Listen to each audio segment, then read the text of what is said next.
साहित्याच्या पारावर या अक्षर साप्ताहिक मैफिलीत सर्व रसिक वाचकांचे मनपूर्वक स्वागत। आज साहित्याच्या पारावर आलेल्या आहेत विज्ञान कथा आणि या कथांची उकल आपल्या समोर मांडता आहेत ज्येष्ठ विज्ञान कथा लेखक बाळ फोंडके आणि सुबोध जावडेकर। या दोन्ही लेखकांच्या विज्ञान कथांवर वाचक म्हणून प्रतिक्रिया व्यक्त केलेली आहे अनंत पांडुरंग देशपांडे यांनी।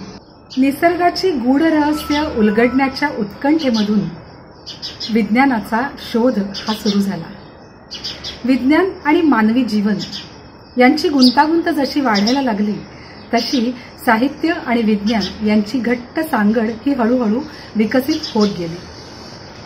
विज्ञान कथांचा जन्म हा जरी पाश्चिमात्य देशांमध्ये झालेला असला तरी सुद्धा महाराष्ट्रामध्ये 19व्या शतकाच्या पूर्वार्धात विज्ञान कथा या रुजायला सुरुवात झाली होती। अर्थात त्याचं काहीसं स्वरूप हे बालविज्ञान कथा किंवा साहस कथा या प्रकारात मोडणारं होतं। स्वातंत्र्योत्तर काळात मात्र अनेक संशोधकांनी लेखकांनी जाणीवपूर्वक आधुनिक विज्ञान कथांचा पाया रचला। यामध्ये मोलाचं योगदान देणारे अनेक लेखक आहेत, अनेक संशोधक आहेत। जयंत नारळीकर, बाळ फोंडके, सुबोध जावडेकर, लक्ष्मण लोंढे, निरंजन घाटे यांसारख्या अनेकांनी मराठी विज्ञान कथेचं दालन हे समृद्ध केलं। विज्ञानाने कथेला बीज पुरवलं की कथेने आपलं बीज हे विज्ञानामधून शोधलं या वादामध्ये न पडता केवळ स्वांत सुखाय या एकमेव भूमिकेतून विज्ञान कथा लेखन करणारे दोन लेखक आज आपल्या साहित्याच्या पारावर आलेले आहेत। त्यापैकी पहिले लेखक आहेत बाळ फोंडके। सर, साहित्याच्या पारावर आपलं मनापासून स्वागत। मराठी विज्ञान कथा लेखक म्हणून अवघ्या महाराष्ट्राला सुपरिचित असणारे ज्येष्ठ विज्ञान कथा लेखक बाळ फोंडके हे नॅशनल इन्स्टिट्यूट ऑफ सायन्स कम्युनिकेशनचे माजी संचालक म्हणून देखील आपल्या सर्वांना सुपरिचित आहेतच। विल्सन महाविद्यालयात काही काळ त्यांनी प्राध्यापक म्हणून काम केलं। त्यानंतर BARC अर्थातच भाभा ॲटॉमिक रिसर्च सेंटर येथे जैव वैद्यक विभागात रोगप्रतिबंधक शास्त्र तसंच पेशी आणि कर्करोग या संदर्भात त्यांनी संशोधन केलं। लंडन येथून जीवभौतिकी या विषयात त्यांनी PhDची पदवी प्राप्त केली। टाइम्स ऑफ इंडियाच्या सायन्स टुडे या मासिकासाठी संपादक म्हणून देखील त्यांनी यशस्वीपणे आपली धुरा सांभाळलेली होती। सह्याद्री वाहिनीचा रत्नदर्पण पुरस्कार, महाराष्ट्र शासनाचे विविध पुरस्कार, स्वातंत्र्यवीर सावरकर पुरस्कार, NCST यासारख्या संस्थेचे पुरस्कार, त्याचबरोबर अमेरिकन बायोग्राफिकल सोसायटीचा international man of the year अशा अनेक प्रतिष्ठित पुरस्कारांनी त्यांना सन्मानित केलेलं आहे। त्यांनी विपुल लेखन केलं। विज्ञान, मानसशास्त्र, शैक्षणिक विषय, बालमानसशास्त्र, बालसाहित्य, वैज्ञानिक पाकशास्त्र अशा विविध विषयांना त्यांच्या साहित्यानं स्पर्श केलेला आहे। आज त्यांच्या साहित्यावर प्रतिक्रिया देण्यासाठी वाचक म्हणून आपल्याकडे उपस्थित आहेत मराठी विज्ञान परिषदेचे कार्यवाह अनंत पांडुरंग देशपांडे, ज्यांनी विज्ञान याच विषयावर जवळजवळ 1600 पेक्षा अधिक लेख लिहिलेले आहेत आणि त्याचबरोबर विज्ञान याच विषयावर 1200 पेक्षा अधिक जास्त व्याख्यानं दिलेली आहेत। तर साहित्याच्या पारावर असा हा दुग्ध शर्करा योग आज जुळून आलेला आहे। ऐकूयात बाळ फोंडके आणि अनंत पांडुरंग देशपांडे यांना। एखादी विज्ञान कथा तुम्हाला कशी सुचली असा प्रश्न अनेक वाचक श्रोते मला नेहमी विचारतात। खरं तर या प्रश्नाचं किंबहुना कोणतीही कथा कशी सुचते या प्रश्नाचं उत्तर देणं तसं कठीण आहे।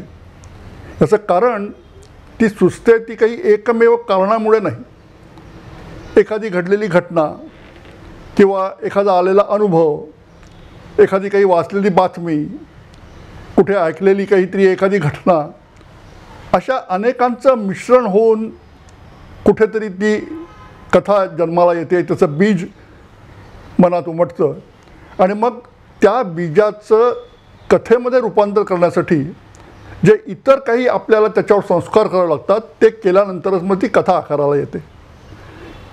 विज्ञान कथांच्या बाबतीत तर कित्येक वेळेला आपण एखादा नवीन शोध कुठेतरी वाचतो, त्याच्यावरचा शोध निबंध वाचतो आणि मग त्या शोध निबंधामध्ये जे काही सूत्र नवीन सांगितलेलं असतं की जी काही नवीन एक आविष्कार झालेला असतो विज्ञानाचा, त्याचा भविष्यवेध घेत ते सूत्र पुढं चालवत त्याचे काय काय परिणाम संभवतात यांचा विचार करत ती कथा जन्माला येते.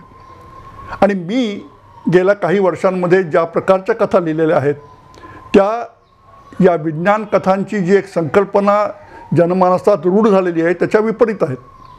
कारण जनमानसात विज्ञान कथा म्हणजे काहीतरी यंत्रमानव किंवा परग्रह दृष्टी किंवा परग्रहावरचा आलेला माणूस, अंतराळात झालेल्या घटना, कालप्रवास अशा संकल्पना मनात येतात. माझ्या मते त्या परिकथा आहेत. परिकथेमध्ये कशी परी एखादी एक जादूची कांडी फिरवते आणि मग होत्याचं नव्हतं होतं. इथे जादूची कांडी नसते, पण कुठलं तरी 2-4 बटणं दाबली जातात किंवा फिरवली जातात. मी ज्या विज्ञान कथा लिहितो त्यामध्ये विज्ञानाचे जे नवनवीन आविष्कार होत आहेत त्यांचा आपल्या वैयक्तिक, कौटुंबिक, सामाजिक जीवनावर जे काही परिणाम होतात त्यातून अनेक प्रकारच्या काही नैतिक समस्या उभ्या राहतात, काही कायदेविषयक समस्या उभ्या राहतात. विशेषतः जीवशास्त्रानं जी मुसंडी मारलेली आहे, surrogate mother, test tube baby वगैरे जे नवनवीन आज आयाम आपल्या पुढे आलेले आहेत त्यामुळे अनेक कायदेशीर प्रश्न उभे राहतात. त्यांचा वेध घेणारी कथा ही माझी विज्ञान कथा आहे. आज आपण ऐकतो की ज्या संगणकाचा वापर करून आपण व्यवहार करतो आहोत, आज शिक्षणसुद्धा त्याच्यावर होतं आहे, घरून काम करत आहेत लोक, पण त्याचबरोबर हॅकर्स ह्या संगणकाचा गैरवापर करून त्याला सायबर क्राईम हा एक नवीन प्रकारचा गुन्हे प्रकार आज अस्तित्वात आलेला आहे. तर अशा प्रकारची ही कल्पना सुचताना या आसपास घडणाऱ्या घटनांचाही प्रभाव आपल्यावर पडत असतो आणि त्या घटनांचा अशा प्रकारे घटनांचा जो प्रभाव पडतो त्या दृष्टिकोनातून मी 2 कथांचा तुम्हाला उल्लेख करू इच्छितो. पहिली आहे ती सर्वसाधारणपणे आपण पाहतो, मूल जन्माला येतं ते आई आणि वडील, आईचं बीज आणि वडिलांचं बीज यांचं मिलन झालं की त्यातून एक पेशी जन्माला येते आणि त्यातून नवीन जीव आकाराला येतो. 9 महिने तो आईच्या उदरात वाढत असतो. परंतु अशी अनेक जोडपी आहेत की ज्यांच्या नशिबी हे भाग्य नसतं. अनेक कारणांनी त्यांना मूल होत नाही, त्यांच्या बीजाचं मिलन होत नाही किंवा एकाचं बीज कमअस्सल असतं किंवा ते मिलन न होण्यापाठीमागे शरीरातल्याच काही अडचणी येतात, अनेक गोष्टी असतात. त्यामुळेच मग टेस्ट ट्यूब बेबी या तंत्रज्ञानाचा जन्म झाला की जे मिलन शरीरात व्हायला हवं त्याच्याऐवजी शरीराच्या बाहेर करायचं मिलन आणि मग त्यातून जो भ्रूण जन्माला येईल तो परत आईच्या गर्भाशयात रुजवायचा आणि पुढची 9 महिन्याची वाटचाल मग त्या आईच्या गर्भाशयातच होईल. कित्येक वेळेला आईचं गर्भाशयच नसतं, काही कारणाने काढून टाकलेलं असतं, त्याला विकार जडला म्हणा, कर्करोग जडला, काही कारणाने. अशा वेळेला मग मिलन तर होतं आहे, भ्रूण तर जन्माला येतो आहे, पण त्याच्या पुढच्या वाढीसाठी गर्भाशय नाही. मग अशा वेळेला गर्भाशय उसणं घेतलं जातं, त्याला सरोगेट मदरहूड म्हटलं जातं. त्याचेही अनेक पर्याय आहेत. काही वेळेला त्या स्त्रीच्या शरीरात चांगलं बीज तयार होत नाही, मग अशा वेळेला दुसऱ्या कुठल्या तरी स्त्रीचं बीज घेऊन त्याचं तिच्या पतीच्या शुक्राणूशी मिलन घडवून भ्रूण तयार केला जातो आणि त्याची वाढ परत आईच्या गर्भाशयात होते. अनेक वेगवेगळे पर्याय आहेत. आता यातून काही कायदेशीर बाबी जन्माला येतात. तर असंच एक तंत्रज्ञान अलीकडे झालेलं आहे ज्याला 3 पेरेंट्स बेबी म्हटलेलं आहे. सर्वसाधारणपणे काय होतं की सरोगेट मदरहूड म्हणा किंवा बीज दिलेलं असेल म्हणा किंवा आर्टिफिशियल इन्सेमिनेशन बाय डोनर म्हणजे पुरुषाचं बीज कमअस्सल असतं, अशा वेळेला दुसऱ्या कोणाचं तरी बीज उसणं घेऊन त्याच्याद्वारे गर्भधारणा केली जाते. अशा वेळेला त्या मुलाच्या अंगी जे जीन्स येतात ते केवळ एकाच आईकडून येतात किंवा एकाच वडिलांकडून येतात. जी गर्भाशय आपली उसणं देते तिचे जीन्स त्या मुलात उतरत नाहीत. म्हणजे तुम्ही भाकरी भाजता त्या भाकरीचे जे काही गुणधर्म असतील ते संपूर्णपणे त्या भाकरीच्या पिठाचे, ज्वारीच्या पिठाचे, त्यात घातलेल्या इतर पदार्थांचे असतात. ज्या तव्यावर तुम्ही ती भाजली किंवा मायक्रोवेव्हमध्ये ती भाजली त्या मायक्रोवेव्हचे किंवा तव्याचे गुणधर्म त्या भाकरीत उतरत नाहीत. तशाच प्रकारे जी आपलं गर्भाशय उसणं देते तिचे कोणतेही गुणधर्म त्या मुलात उतरत नाही.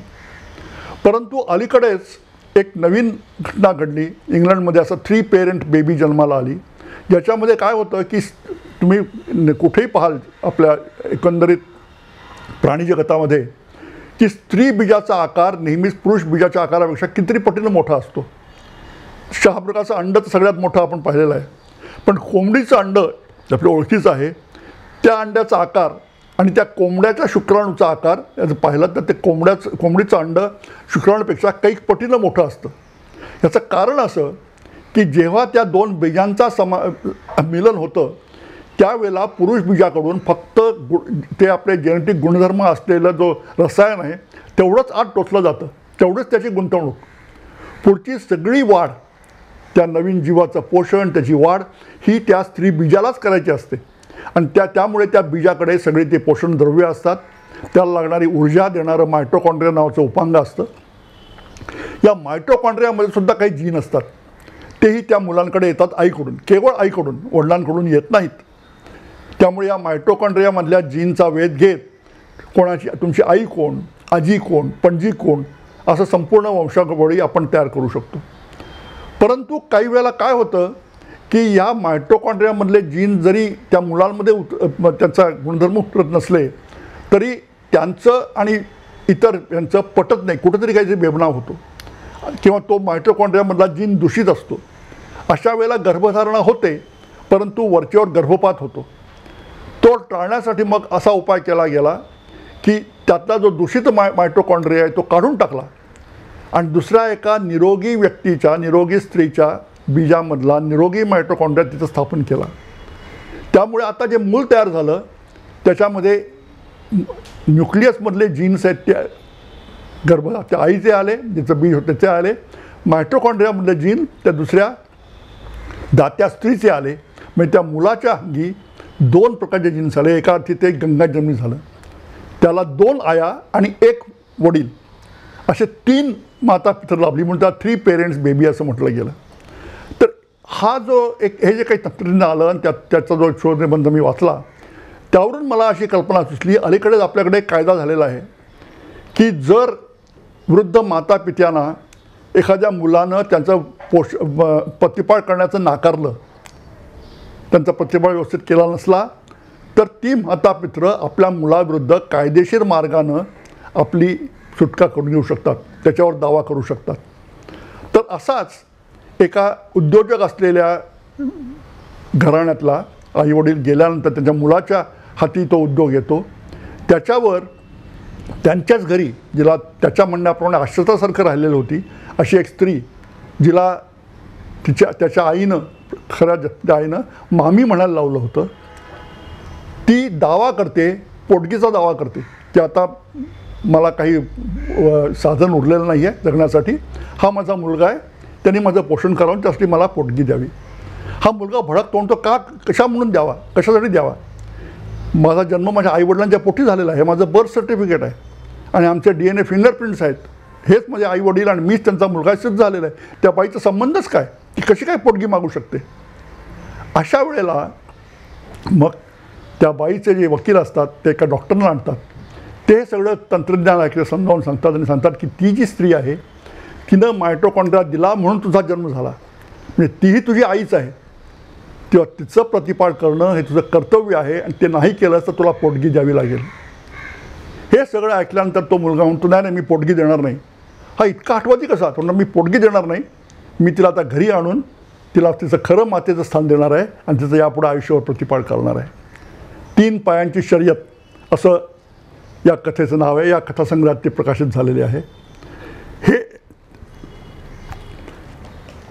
त्यामुळे या कथेची जी सुरुवात आहे की सुचला कशी, तर तो जो एक शोधनिबंध तो वाचल्यामुळे त्याच्या पुढचं जे आहे, त्याच्या पुढचा जो धागा आहे तो काल्पनिक धागा आहे, तो मात्र सर्वस्वी मातेचा. आणि मग त्याभोवती जे कथाबीज कसं फुलवलं, ती जी तो जो खटला होता तो कसा चालला किंवा कायदेशीर बाबी काय होत्या यांचा विचार करून ती कथा रचली गेलेली होती.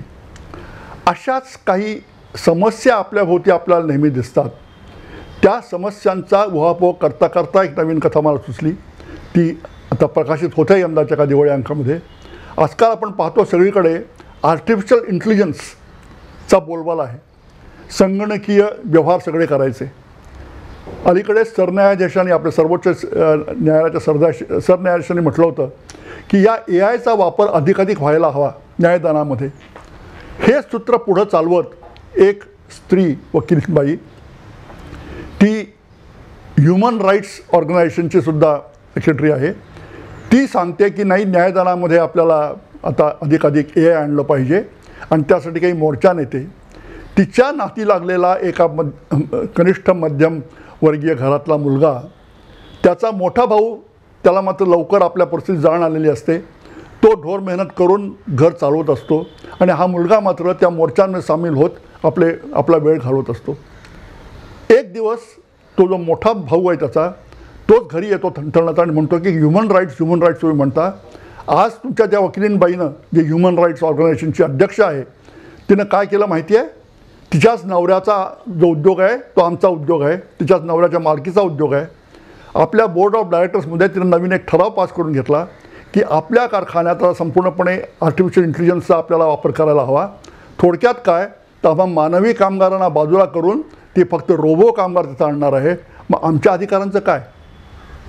हा आमचा ह्युमन राईट्स नाही का?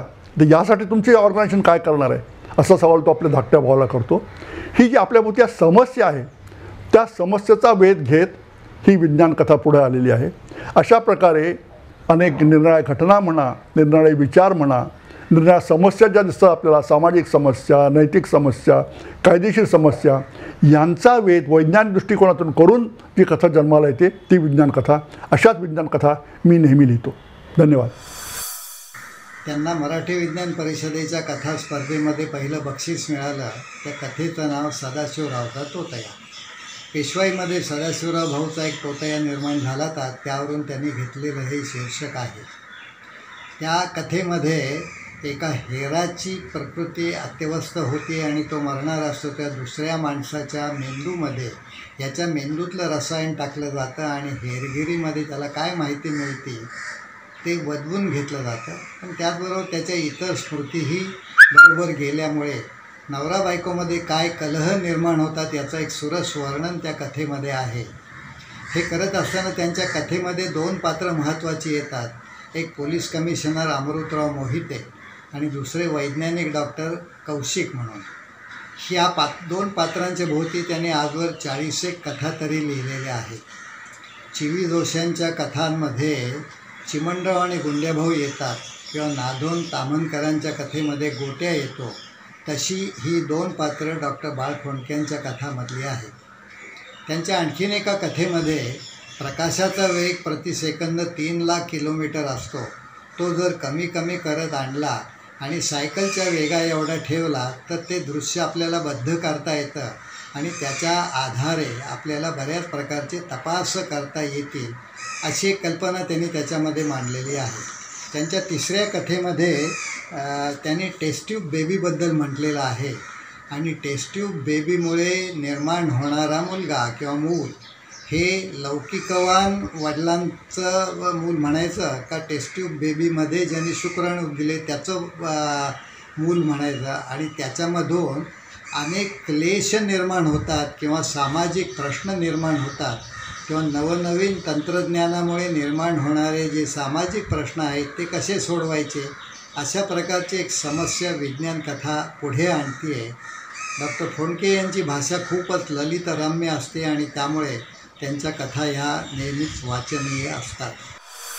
आज साहित्याच्या पारावर आलेले दुसरे विज्ञान कथा लेखक आहेत सुबोध जावडेकर. केमिकल इंजिनिअरिंग या क्षेत्रातली जरी त्यांची पदवी असली तरी त्यांचा मूळ पिंड आहे तो म्हणजे साहित्यिकाचा आणि वैज्ञानिकाचा. म्हणूनच आजूबाजूला घडणाऱ्या घटनांकडे डोळसपणे पाहणे, त्यामागची वैज्ञानिक कारणमीमांसा शोधणे आणि त्याचा आविष्कार साहित्याच्या माध्यमातून करणे हे त्यांच्या लेखनाचं वैशिष्ट्य ठरलं. अंतर्नाद, मौज, दीपावली यांसारख्या मासिकांमधून त्यांनी विज्ञान कथा लेखनाला आरंभ केला.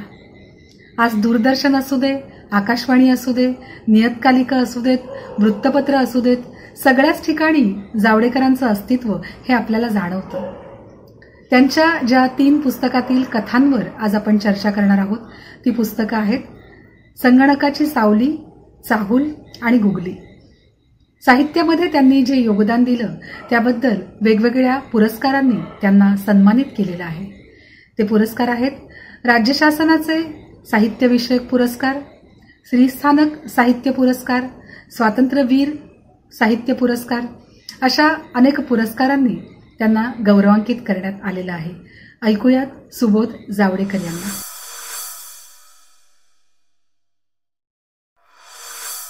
बऱ्याच जणांना कुतूहल असतं की विज्ञान कथा ही कशी सुचते.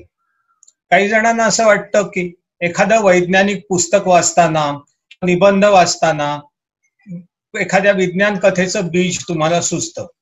माझ्या बाबतीत असं होतं की एखादी बातमी वाचत असताना किंवा एखादा मित्र हकीकत सांगत असला की मला विज्ञान कथेचं बीज त्याच्यामध्ये दिसतं. कधी कधी एखादी कथा कादंबरी वाचताना तरी सुद्धा मला ते विज्ञान कथेचं बीज त्याच्यामध्ये सापडतं. कधी कधी तर एखादा विनोद वाचताना सुद्धा मला विज्ञान कथा सुचते. उदाहरणार्थ दुसरे अश्मयुग ही माझी विज्ञान कथा घेऊया. ती गुगली या संग्रहामध्ये आलेली आहे. मी लिहिलेली ती पहिलीच विज्ञान कथा आहे. मराठी विज्ञान परिषद एक विज्ञान कथांची स्पर्धा घेत असे. त्या स्पर्धेसाठी मी ही कथा लिहायला घेतली, पण ती मोठी झाल्यामुळे मी त्या स्पर्धेला पाठवली नाही. दुसरीच कथा स्पर्धेसाठी पाठवली. त्या काळामध्ये अमेरिका आणि रशिया यांचं शीतयुद्ध अगदी भरात होतं. दोन्ही राष्ट्रांनी अणुबॉम्बचे प्रचंड मोठे साठे केले होते. इतके की जर खरोखरच तिसरं महायुद्ध सुरू झालं असतं तर पृथ्वी 3-4 वेळा भस्मसात होऊन गेली असती. इतके साठे त्यांनी साठवले होते. या अणुयुद्धातून कसं वाचायचं यासाठी दोन्ही राष्ट्र प्रयत्न करत होते. रशिया काय करत होता तर एक नवीन प्रकारचा धातू त्यांनी शोधून काढला होता की त्याच्यावर रेडिएशनचा इफेक्ट होत नाही असा. आणि अमेरिकेने एक औषध शोधायचा प्रयत्न चालवला होता आणि त्यामुळे रेडिएशनचा परिणाम होत नाही. त्याचे प्रयोग त्या औषधाचे माकडांवर चालू होते. आणि अशा सुमाराला खरोखरच तिसरं महायुद्ध सुरू होतं आणि सगळं पृथ्वी भस्मसात होते. फक्त ती माकडं वाचतात अशी ती कथा आहे. आता ही कथा कशी सुचली तर एका विनोदावरून ती कथा सुचली. विनोद हा आईन्स्टाईनच्या बाबतीत झाला होता. आईन्स्टाईनला असं विचारलं होतं की तुला तिसऱ्या महायुद्धात कुठल्या प्रकारची शस्त्र वापरली जातील हे तू सांगू शकशील का. आईन्स्टाईननी सांगितलं होतं की तिसऱ्या महायुद्धात कुठली शस्त्र वापरली जातील हे मला माहित नाही, परंतु चौथ्या महायुद्धात कुठली शस्त्र वापरली जातील हे मी नक्की सांगू शकतो. चौथ्या महायुद्धामध्ये दगडाची शस्त्र वापरली जातील. यावरून मला ही विज्ञान कथा दुसरे अश्मयुग ही सुचली. पुढच्या एका कथेचं उदाहरण मी घेणार आहे. त्या कथेचं नाव आहे ओलिस, संगणकाची सावली. या संग्रहामध्ये ही कथा आहे. सध्या जगभर कोरोनाचा धुमाकूळ चाललेला आहे आणि त्या कथेमध्ये एका अशा व्हायरसचा उल्लेख आहे की त्यामुळे अमेरिका कशी हवालदिल झाली आहे. सध्या जशी झालेली आहे अशाच प्रकारे अमेरिका हवालदिल झाली आहे असा प्रसंग त्याच्यामध्ये आहे. त्या काळामध्ये पाकिस्तान प्रणीत दहशतवाद अगदी जोरात होता आणि काही दहशतवाद्यांनी 4-5 ओलिसांना पकडून ठेवलं होतं आणि त्यांना सोडण्याच्या त्या ओलिसांना सोडण्याच्या बदलात त्यांनी काही मागण्या केल्या होत्या. त्याचवेळी अमेरिका पाकिस्तानला खूप मोठी युद्ध साहित्यासाठी मदत करत होती. तेव्हा या कथेचा नायक असं करतो की आपण असा एक बॉम्ब बनवायचा, तो बॉम्ब मध्ये स्फोटक द्रव्याच्या ऐवजी व्हायरस असेल आणि तो व्हायरस अमेरिका वेगवेगळ्या तळ्यामध्ये ठेवून द्यायचा आणि ते कसा ठेवायचा, तर बायोडिग्रेडेबल प्लॅस्टिकची बॅग घ्यायची आणि त्याच्यामध्ये तो व्हायरस घालायचा, त्या तळ्यात टाकायचा आणि ती बॅग, ती पिशवी प्लॅस्टिकची 2 महिन्यानंतर जेव्हा बायोडिग्रेड होऊन जाईल तेव्हा तो व्हायरस पसरेल. आणि त्याआधी अमेरिकेला एक धमकी द्यायची की तुम्ही पाकिस्तानला जे युद्धाची मदत करता, युद्ध साहित्याची, ती थांबवा. ती नाही थांबवली तर मी हा कुठे हा व्हायरस लपवून ठेवलाय हे मी तुम्हाला सांगणार नाही आणि तो व्हायरस सगळीकडे पसरेल. म्हणजे बायोडिग्रेडेबल या अत्यंत निरुपद्रवी अशा पदार्थापासून बॉम्ब सुद्धा बनवता येऊ शकतो, अशी कल्पना या कथेमध्ये मी केलेली आहे. तिसरं उदाहरण हे माझी अखेरची साक्ष या कथेचं आहे. ही कथा मी अगदी अलीकडे लिहिली आणि ती चाहूल उद्याची या माझ्या कथासंग्रहात आलेली आहे. आत्ता सध्या मेंदूमधली एखादी आठवण पुसता येणं किंवा एखादी नवीन आठवण त्या मेंदूमध्ये पेरता येईल या विषयावरती संशोधन चालू आहे आणि त्या संशोधनावर आधारित ही कथा आहे. सध्या ते संशोधन उंदरांवरती यशस्वी झालेलं आहे आणि माणसांवर त्याचा प्रयोग चालू आहे. ही कथा कशी सुचली, तर त्यावेळी एक बातमी येत असे. तुम्हाला आठवत असेल की मुंबईचा एक प्रसिद्ध सिनेनट यांनी दारूच्या नशेमध्ये फुटपाथवर झोपलेल्या काही मजुरांच्या वरती आपली गाडी घातली होती, परंतु इतके लोक ते साक्षी द्यायला पुढे आले असून सुद्धा तो त्यातून अगदी सुखरूप सुटला होता. याचं कारण त्यांनी सगळ्या त्या साक्षीदारांना एकतर धमकी देऊन किंवा पैसे देऊन आपल्या बाजूला वळवलं होतं. पण मी कथेमध्ये असं दाखवलंय की त्यात एक साक्षीदार असा असतो की तो त्या धमक्यानंही बधत नाही किंवा त्याला ते पैसेही नको असतात. तो म्हणतो मी ही साक्ष देणारच. तर त्या साक्षीदाराला गप्प करण्यासाठी तो ही आठवणी, मेंदूतली आठवण पुसायचा प्रयोग करतो आणि गुपचूप त्याला घेऊन जाऊन त्याच्या डोक्यातली ही आठवण, ज्यावेळी तो अपघाताच्या वेळी तिथे हजर होता, ती आठवणच त्याच्या मेंदूतून पुसून टाकतो आणि अर्थातच तो सुटतो. आता हे यातला पहिला भाग की तो सिनेनट कसा साक्षीदारांना पैसे चारून सुटतो, ही कथा मला कशी सुचली हे अर्थातच तुम्हाला सांगायला नको, तुम्हाला ते कळेलच.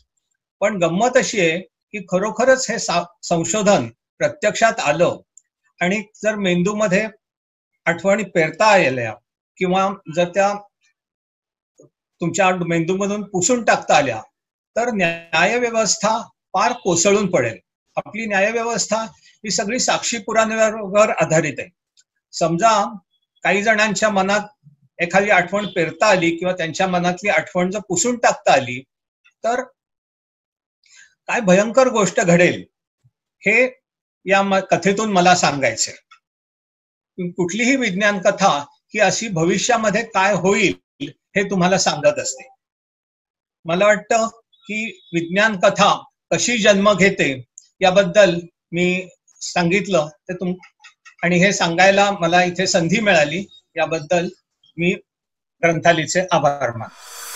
सुबोध जावडेकर यांच्या कथांवर पुन्हा एकदा वाचक म्हणून आपली प्रतिक्रिया नोंदवत आहेत अनंत पांडुरंग देशपांडे. सुबोध जावडेकर हे ललित साहित्य आणि विज्ञान कथा यामधलं एक महत्त्वाचं नाव आहे. व्यवसायाने ते पॉलिमर इंजिनियर आणि गेली काही वर्षे त्यांनी मेंदूचा अभ्यास केला, त्यामुळे ह्या गोष्टींचा उल्लेख त्यांच्या एकूण साहित्यामध्ये येणं हे अपरिहार्य आहे. त्यांनीच एका कथेत म्हटल्याप्रमाणे आपली एकूण जी न्यायव्यवस्था आहे ती स्मरणावर अवलंबून आहे. खटले ज्या वेळेला कोर्टामध्ये उभे राहतात त्यावेळेला घडलेल्या घटनेनंतर 8-8, 10-10 वर्ष निघून गेलेली असतात आणि मग काल घडलेल्या घटनेसारख्या योग्य अशा गोष्टी आपण कसं काय व्यवस्थितपणे वर्णन करू शकतो. शिवाय वारंवार इकडचा वकील तिकडचा वकील तेच प्रश्न विचारतो आणि तितक्याच बारकाईनेशी या साक्षी जर देता आल्या नाहीत तर न्यायामध्ये फरक पडतो. आणि आता त्यांनी त्यांच्या या कथेमधल्या कल्पनेप्रमाणे पहिल्या आठवणी मेंदूतल्या पुसून नवीन आठवणी घातल्या.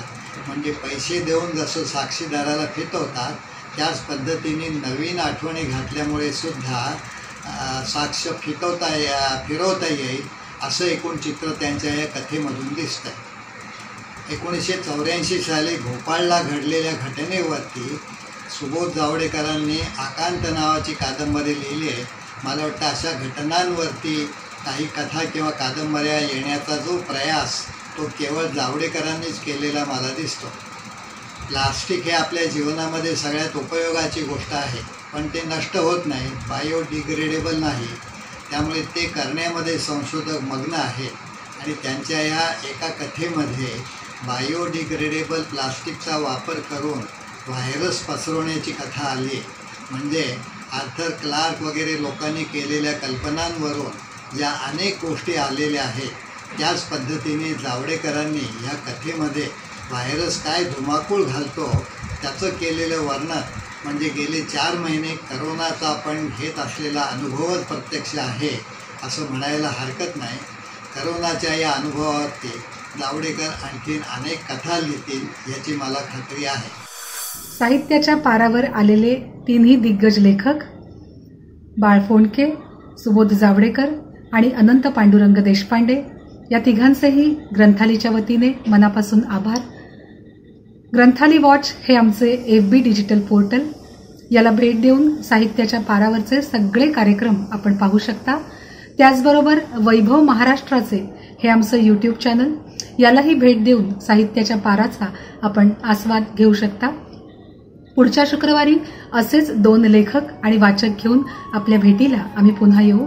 तत्पूर्वी आपली रजा घेते. नमस्कार, धन्यवाद.